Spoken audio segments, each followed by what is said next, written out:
Corona সংকটে অব্যবহৃত পড়ে আছে শিশু হাসপাতালের আইসিইউ শয্যা, কারণ জানা নেই কারো।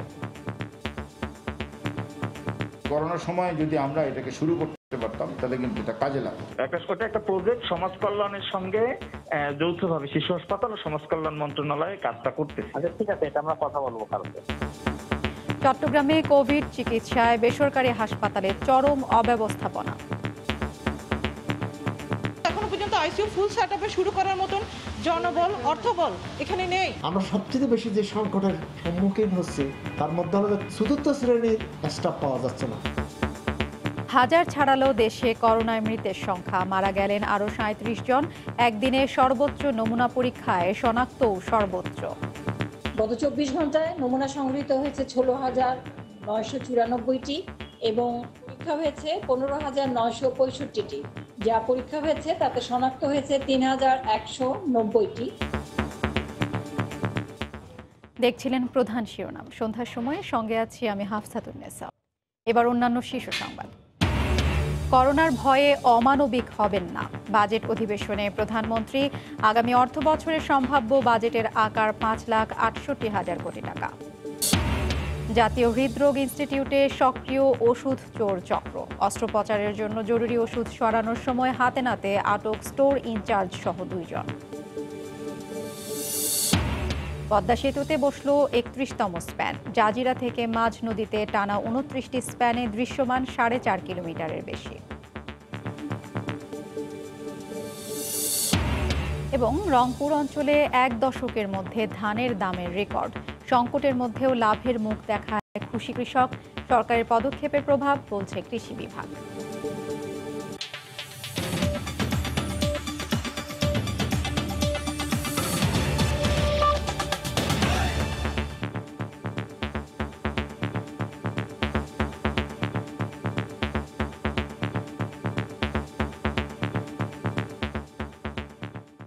করোনা মহামারীতে যখন আইসিইউ নিয়ে হাহাকার, তখন ৭০ কোটি টাকা ব্যয়ে প্রস্তুত ১০টি আইসিইউ শয্যা পড়ে আছে অবহেলায়। ঢাকার শিশু হাসপাতালের নিবিড় পরিচর্যা শয্যাগুলো কেন ব্যবহার উপযোগী করে তোলা হচ্ছে না, সে প্রশ্ন খোদ আইসিইউ প্রধানেরই। হাসপাতাল পরিচালক দিলেন নানা অজুহাত। রাশেদ লিমনের রিপোর্ট। গত বছরের শুরুর দিকে প্রায় ৭০ কোটি টাকা ব্যয়ে সমাজ কল্যাণ মন্ত্রণালয় ও শিশু হাসপাতালের যৌথ অর্থায়নে তৈরি হয় এই বর্ধিত অংশ, যেখানে রয়েছে একটি অপারেশন থিয়েটার, ৮ শয্যার পোস্ট অপারেটিভ ওয়ার্ড, ৪ শয্যার সার্জিক্যাল আইসিইউ ও ৬ শয্যার এইচডিইউ ইউনিট। এর মধ্যে ওটি ও পোস্ট অপারেটিভ ওয়ার্ডের কাজ শেষ হলেও দীর্ঘদিন ধরে থেমে আছে সার্জিক্যাল আইসিইউ ও এইচডিইউ ইউনিটের কাজ। অথচ আইসিইউ শয্যার অভাবে একের পর এক নিভে যাচ্ছে কোভিড রোগীদের প্রাণের প্রদীপ। খোদ আইসিইউ প্রধানই জানে না কি এর রহস্য। কি ধরনের আইসিইউ হচ্ছে এ সম্পর্কে আমাদের কাছে কোনো রকমের তথ্য দেওয়া হয় না এবং তথ্য নাই, কোনো কাগজপত্র আমার কাছে নেই। তদারকি তো ডেফিনেটলি, যেহেতু আমি বিভাগের প্রধান, এই আইসিইউটা আমিই দেখব। সো সেই হিসেবে তো অবশ্যই আমার জানার অধিকার আছে বা আমার জানা উচিত, বাট সেটা আমি জানতে পারিনি বা এনিওয়ে এখনো পর্যন্ত সেটা শুরু হয় নাই। এই করোনার সময় যদি আমরা এটাকে শুরু করতে পারতাম তাহলে কিন্তু এটা কাজে লাগতো। ৬ মাস ধরেই কাজ বন্ধ। হাসপাতাল পরিচালক তারপরও দোহাই দিলেন করোনার। এখনো যে রয়েছে, এখনো এই ঝামেলার মধ্যে রয়েছে যে করার কথা সেই করোনা আক্রান্ত হয়ে তার মাও মারা গেছে, সে অবস্থা খারাপ, সে এখন নিউরোলজিক্যাল প্রবলেম নিয়ে বসে রয়েছে। তাহলে মানে একজনের জন্য তো থেমে থাকার কথা না, এটা টেক ওভার করে অন্যভাবে করাটা যায় না বিকল্প? না, এখন কেমনে করবেন? এই যে ঝামেলার মধ্যে শেষ করতে পারেনি এরা। বিষয়টি খতিয়ে দেখার আশ্বাস স্বাস্থ্য অধিদপ্তরের। শিশু হাসপাতালে জি, একটা প্রজেক্ট সমাজ কল্যাণের সঙ্গে যৌথভাবে শিশু হাসপাতাল ও সমাজ কল্যাণ মন্ত্রণালয়ে কাজটা করতেছে। আচ্ছা ঠিক আছে, এটা আমরা কথা বলবো কালকে। দেশে কোভিড চিকিৎসায় বরাদ্দকৃত আইসিইউ শয্যার সংখ্যা ৩৯৯টি। রাশেদ লিমন, সময় সংবাদ, ঢাকা। চট্টগ্রামে করোনা রোগীদের জন্য নতুন করে বরাদ্দ দেয়া ৩টি হাসপাতালে নানা সমস্যায় জর্জরিত। এর মধ্যে হলি ক্রিসেন্ট চালু হলেও তেমন কোনো সুবিধাই পাচ্ছে না রোগীরা। আর বাকি দুটি কখন চালু হবে তা নিশ্চিত করে কেউ বলতে পারছেন না। আশরাফুল আলম মামুনের ক্যামেরায় বিস্তারিত জানাচ্ছেন পার্থপ্রতিম বিশ্বাস। আমরা একদম না খেয়ে উপবাস, এখানে দোকানও কিছু পাইনি, আমরা অনেক কষ্ট থেকে কারো কাছে আন্তরিকতাটা পেলাম না, এটা একটা বড় দুঃখ আমাদের। 14 দিনে 400 টাকা পাইছি ভাত খাওয়ার জন্য, মানে একবেলা খাইছি আর একবেলা খাইনি, এরকম অবস্থা গেছে। নানা অব্যবস্থাপনার কথা তুলে ধরে ক্ষোভ প্রকাশ করেন বেসরকারি হোলি ক্রিসেন্ট হাসপাতালের নার্স ও ওয়ার্ড বয়রা। 1 জুন থেকে করোনা রোগীদের চিকিৎসার জন্য নতুন করে হাসপাতালটি কার্যক্রম শুরু করে। একদিকে যেমন ডাক্তার স্বল্পতা, তেমনি চতুর্থ শ্রেণীর কর্মচারীদের সংকটও প্রকট। পাশাপাশি 10টি আইসিইউ থাকলেও অক্সিজেন স্বল্পতার কারণে শুরু করা যায়নি সংকটাপন্ন রোগীদের সেবা। চিকিৎসা কার্যক্রমের সাথে জড়িতদের অভিযোগের শেষ নেই।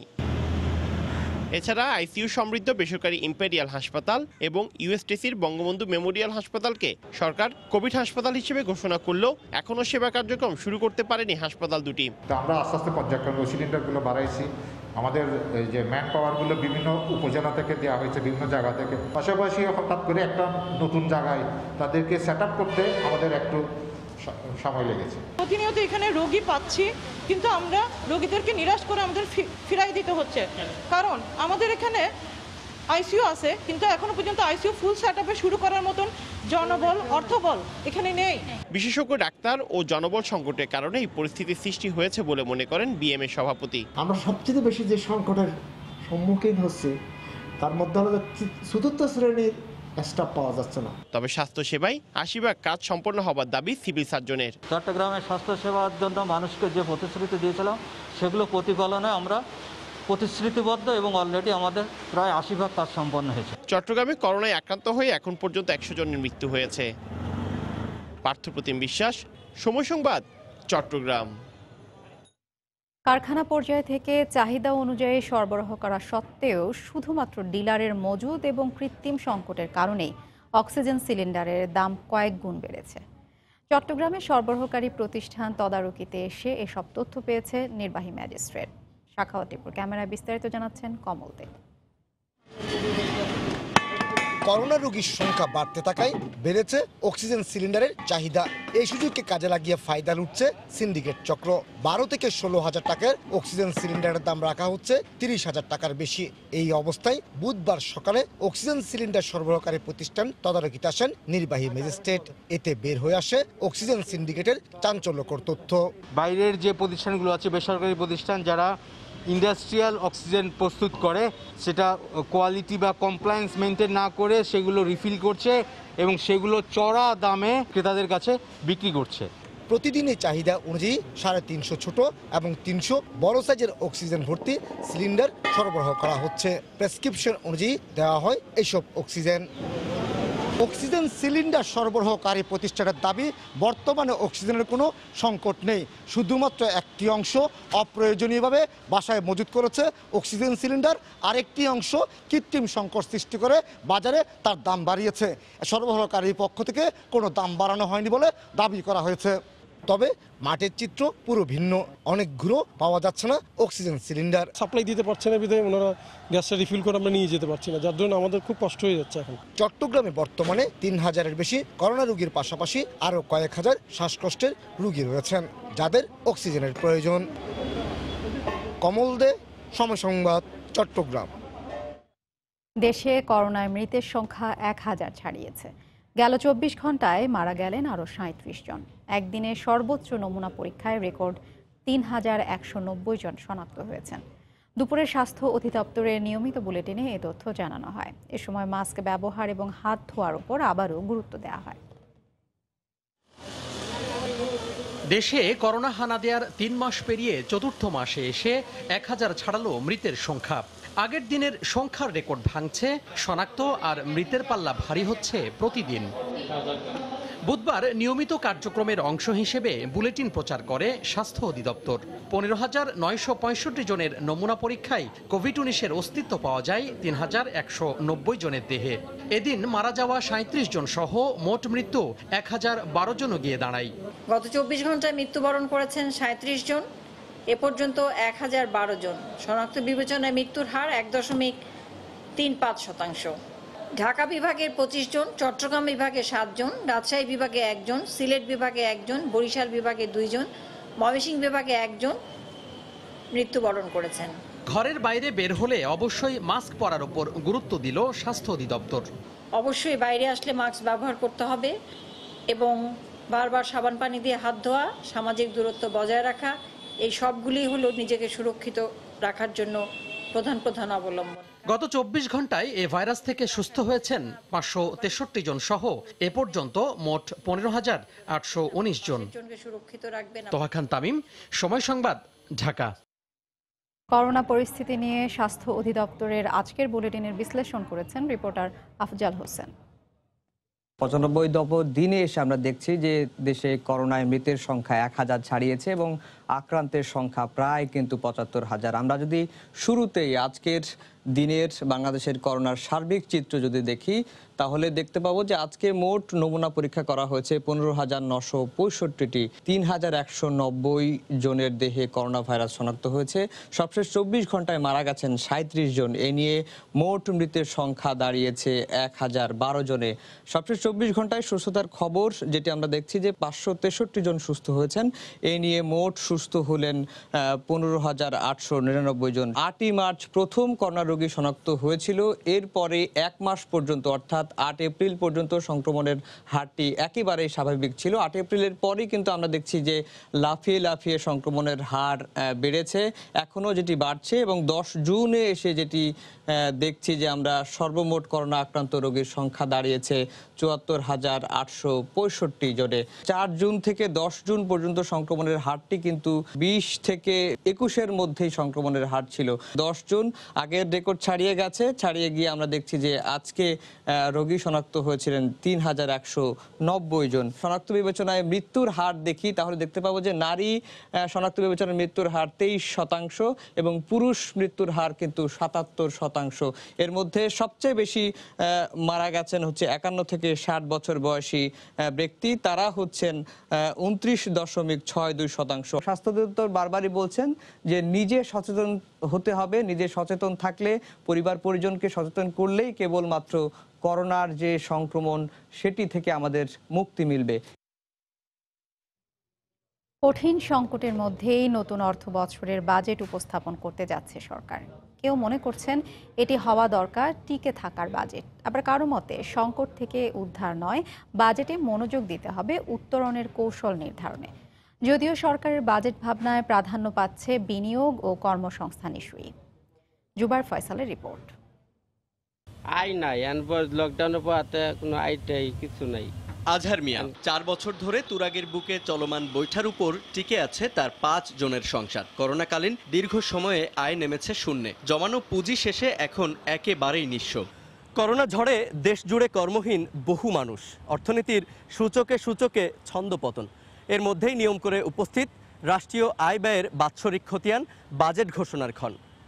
জীবন আর জীবিকার তাগিদে বিশ্বজুড়ে প্রতি মুহূর্তেই বদলাচ্ছে নীতি আর কৌশল। এই দুর্যোগে সচ্ছল জনগোষ্ঠীর লড়াই করার রসদ থাকলেও প্রান্তিক মানুষগুলো অনেকটাই অসহায়। এমন বাস্তবতায় দেশের সর্বস্তরের মানুষের চাওয়া বাজেট হোক শিক্ষা, স্বাস্থ্য সুরক্ষা আর কর্মসংস্থান নিশ্চিতের চাবিকাঠি। দাবি উঠেছে সরকারি নীতির ধারাবাহিকতা, অর্থ ব্যয়ের স্বচ্ছতা, শ্রমিক স্বার্থ সুরক্ষা আর কৃষি পণ্যের ন্যায্য মূল্য নিশ্চিতেরও। যারা ধনী, যারা বড় লোক, ওরা তো 2-4 মাস খাওয়ার মতন টাকা সবসময় থাকে। এমপ্লয়মেন্ট করার ক্ষেত্র সরকার তৈরি করেছে, এই ক্ষেত্রগুলো শেষ হলেই কিন্তু আমাদের যে গ্যাপটা এই 6 মাস বা 4 মাসে তৈরি হয়েছে ঘুচে যাবে। রপ্তানি আদেশ অনেক বাতিল হওয়ার পরও কিন্তু আমরা এখনো কোনো শ্রমিক ছাঁটাই করিনি। শিল্প, স্বাস্থ্য সহ কৃষি খাতগুলো আছে সেগুলোকে অগ্রাধিকার দিয়ে আসলে বাজেট তৈরি করা উচিত। তবে প্রচলিত বাজার ব্যবস্থাকে সক্রিয় রেখেই বিনিয়োগ ও কর্মসংস্থান বৃদ্ধিতে জোর দিচ্ছেন পরিকল্পনা মন্ত্রী। করোনার চাপের মধ্যে আমরা এটা করছি, আমরা একান্ন সারা বিশ্বই করছি। এই বাজেটের বিশেষত্ব এটাই হবে, ব্যয়ের পুনর্বিন্যাসের প্রয়োজন হবে। বৃহস্পতিবার জাতীয় সংসদে 2020-21 অর্থ বছরের বাজেট উপস্থাপন করবেন অর্থমন্ত্রী, যার সম্ভাব্য আকার হতে পারে 5,68,000 কোটি টাকা। জুবাইর ফয়সাল, সময় সংবাদ, ঢাকা। করোনা ভাইরাসের প্রাদুর্ভাব মোকাবিলা করে পদ্মা সেতুর জাজিরা প্রান্তের শেষ স্প্যানটি বসল আজ। 31তম এই স্প্যানটি বসানোর মধ্য দিয়ে সেতুর মাঝ নদীর সাথে সংযোগ ঘটল জাজিরার। ফলে জাজিরা থেকে মাঝ নদী পর্যন্ত একসাথে দৃশ্যমান এখন টানা 29টি স্প্যান। সব মিলে সেতু দৃশ্যমান 4,650 মিটার। এরপর থেকে বাকি সব স্প্যান বসবে মাওয়া প্রান্তে। সাইফুল ইসলামের ছবিতে এহসান জুয়েলের রিপোর্ট। অনেক দূর থেকে তাকালে মনে হয় সরু চুলের মতো লম্বা একটা রেখা নদীর উপর এপাশ থেকে ওপাশ চলে গেছে, মধ্যখানে শুধু একটা স্প্যানের বিরতি। জাজিরা পারে টানা বসানো আছে 16টি স্প্যান। মাঝের একটি বিরতির পর মাঝ নদীতে আবারও টানা বসানো আছে 12টি। এবার মাঝেরটি বসানোর পালা।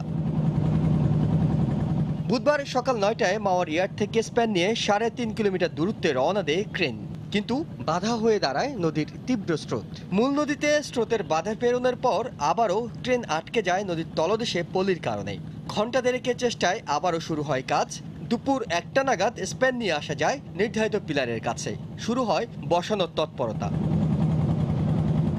সাম্প্রতিক সময়ে অন্য স্প্যানগুলো বসাতে 2 দিন করে সময় নেওয়া হলেও দিনে দিনেই বসিয়ে ফেলার চেষ্টা করা হয় 31তম স্প্যানটি। স্বাস্থ্যবিধি মেনে ইয়ার্ড থেকে নিয়ে এসে পিলারের উপর তুলতে সব মিলে সময় লাগে 7 ঘন্টার বেশি।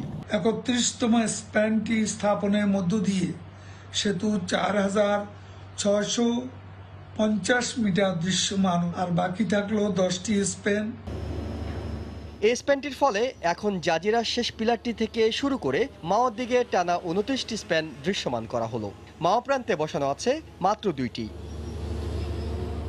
বর্ষা এখনো শুরু হয়নি, তবে পদ্মার প্রবল স্রোত তার অস্তিত্ব জানান দিতে শুরু করেছে। 31তম স্প্যানটি বসানোর মধ্য দিয়ে জাজিরা প্রান্ত থেকে মাঝ নদী পর্যন্ত স্প্যান বসানোর কাজ শেষ। তবে মাওয়া প্রান্তে যে 10টি স্প্যান বাকি আছে, চলতি বছরের মধ্যে সেগুলো বসাতে হবে প্রবল ওই স্রোতের সঙ্গে পাল্লা দিয়েই। এহসান জুয়েল, সময় সংবাদ, জাজিরা, শরীয়তপুর। সন্ধ্যার সময় আরও থাকছে। সাকিবের সঙ্গে ব্যক্তিগত দ্বন্দ্ব নেই, গুজব ছড়ানো হয়েছে সামাজিক যোগাযোগ মাধ্যমে, বললেন মাশরাফি। ক্রিকেটারদের আন্দোলনে পূর্ণ সমর্থন ক্যাপ্টেন ফ্যান্টাস্টিকের।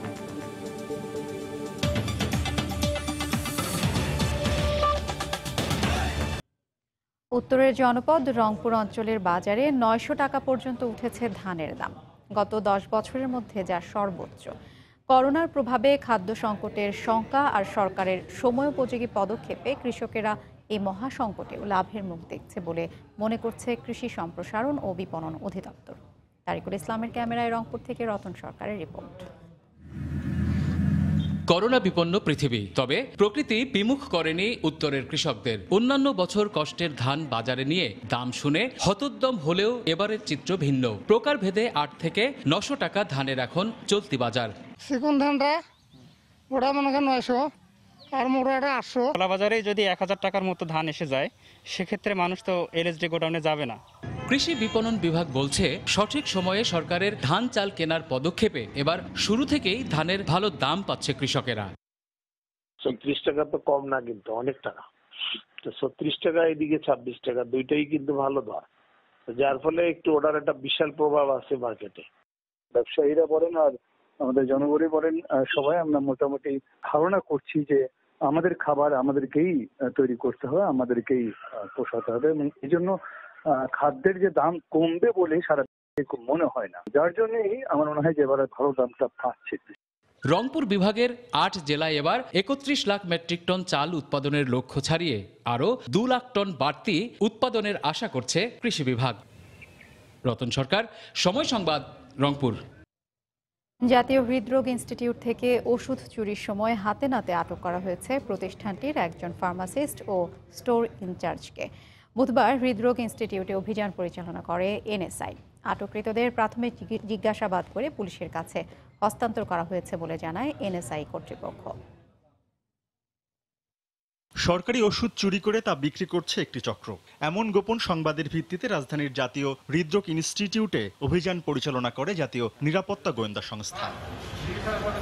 এ সময় জাতীয় হৃদরোগ ইনস্টিটিউটের ওষুধ চুরি করে বিক্রির সময় হাতে নাতে আটক করা হয় প্রতিষ্ঠানটির ফার্মাসিস্ট নির্মল সরকার ও স্টোর ইনচার্জ বশিরউদ্দিন আহমেদকে। তাদের কাছে 1.5 লক্ষ টাকার ওষুধ পাওয়া যায়।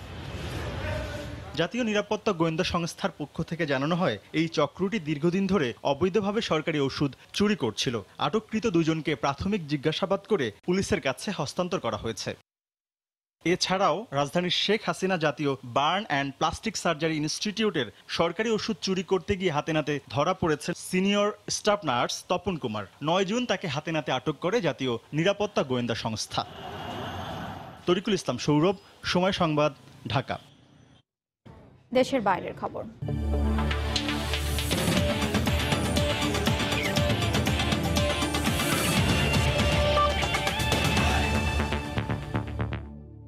সাকিবের সাথে ব্যক্তিগত সম্পর্ক খুব ভালো, নেই কোনো দ্বন্দ্ব।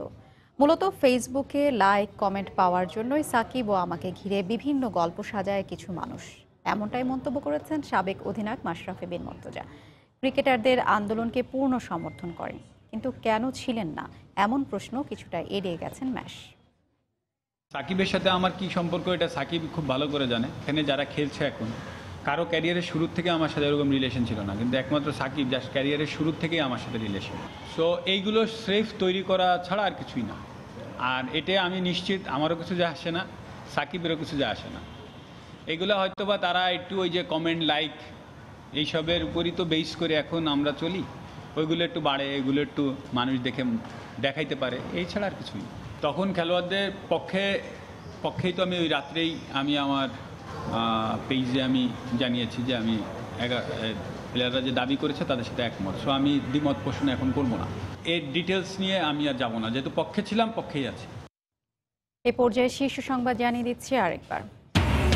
করোনা সংকটে কাজে লাগানো হচ্ছে না শিশু হাসপাতালের আইসিইউ শয্যা, কারণ জানা নেই কারো। চট্টগ্রামে কোভিড চিকিৎসায় বেসরকারি হাসপাতালে চরম অব্যবস্থাপনা। হাজার ছাড়ালো দেশে করোনায় মৃতের সংখ্যা, আজও মারা গেলেন ৩৭ জন। একদিনে সর্বোচ্চ নমুনা পরীক্ষায় রেকর্ড ৩,১৯০ জন শনাক্ত। করোনার ভয়ে অমানবিক হবেন না, বাজেট অধিবেশনে প্রধানমন্ত্রী। আগামী অর্থ বছরের সম্ভাব্য বাজেটের আকার ৫,৬৮,০০০ কোটি টাকা। জাতীয় হৃদরোগ ইনস্টিটিউটে সক্রিয় ওষুধ চোর চক্র, অস্ত্রোপচারের জন্য জরুরি ওষুধ সরানোর সময় হাতে নাতে আটক স্টোর ইনচার্জ সহ ২ জন। এবং পদ্মা সেতুতে বসল ৩১তম স্প্যান, জাজিরা থেকে মাঝ নদীতে টানা ২৯টি স্প্যানে দৃশ্যমান ৪.৫ কিলোমিটারের বেশি।